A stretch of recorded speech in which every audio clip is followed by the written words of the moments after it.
બનાસકાંઠાથી વિગતો આવી રહી છે। જિલ્લાના વડગામ તાલુકાના રૂપાલ ગામે વર્ષ 2018માં રાહતના પ્લોટની ફાળવણી કરવામાં આવી, પણ રાહતના 90 પ્લોટને લઈને એક વિવાદ ઊભો થયો। શું છે આખી ઘટના તે જાણી લો।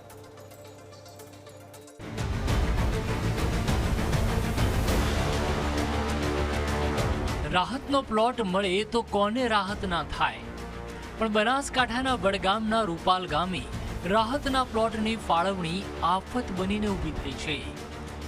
ઝાટકો ત્યારે લાગ્યો જ્યારે ખ્યાલ આવ્યો કે ફાળવણીમાં મોટો ઝોલ છે।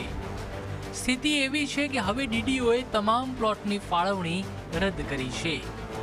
એક કિંમત આકારણી જોગવાઈ મુજબ પદ્ધતિસર ન થયાની તથા એકથી વધુ વ્યક્તિઓને પ્લોટ અપાયા જેવી વિગતો ધ્યાને આવે, જેથી આ પરત્વે વધુ ચકાસણીથી ખાતરી થાય તો તમામ પક્ષકારો માટે હિતકારક રહે, અને એટલે આ અત્રેનો તાલુકા વિકાસ અધિકારીનો હુકમ અત્રેથી રિમાન્ડ કરવામાં આવેલ છે।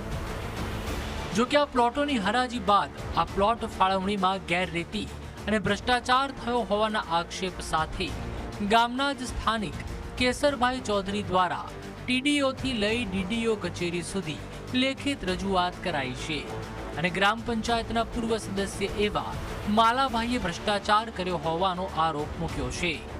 જો પરિસ્થિતિ 2018માં જેવું કર્યું હતું, એને 90 પ્લોટ 99 પ્લોટોની હરાજી કરી હતી, એટલે 90 પ્લોટ સવારના ટંક પટાયા અને હોદના 5 અને 4 એ હોદના પેલા 90ને ખબર નથી, હોદના 9 લીધા। એ 9 તો સપનાગરી ખરે સાહેબે નાયબ જિલ્લા વિકાસ અધિકારીએ સનદો પરત લેવાની શરતે હુકમ કરેલો, અને તો સદંતર હારી ગયા છે, અને 90નો ફેર આ દવે સાહેબે સરસ હુકમ કર્યો છે। સરકારનો આભાર અને અધિકારીઓનો આભાર, અને હવે નીચલા જે તાલુકા વિકાસ અધિકારી રહ્યા એ સાચો ન્યાય કરી આપવું એ જ અમારી નમ્ર અરજ। અમને પ્લોટ મળ્યા નથી, અમને પ્લોટ આપતા નથી।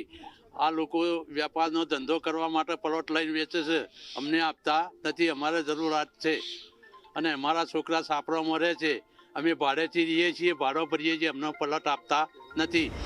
સ્થાનિક લોકો તો ત્યાં સુધી કહે છે કે ખરેખર જેને પ્લોટની જરૂર હતી એવા ગરીબ અને પાત્રતા ધરાવતા લોકોને પ્લોટ ફાળવવામાં જ નથી આવ્યા, અને લાભ લીધો છે વગદાર અને રૂપિયાવાળા લોકોએ।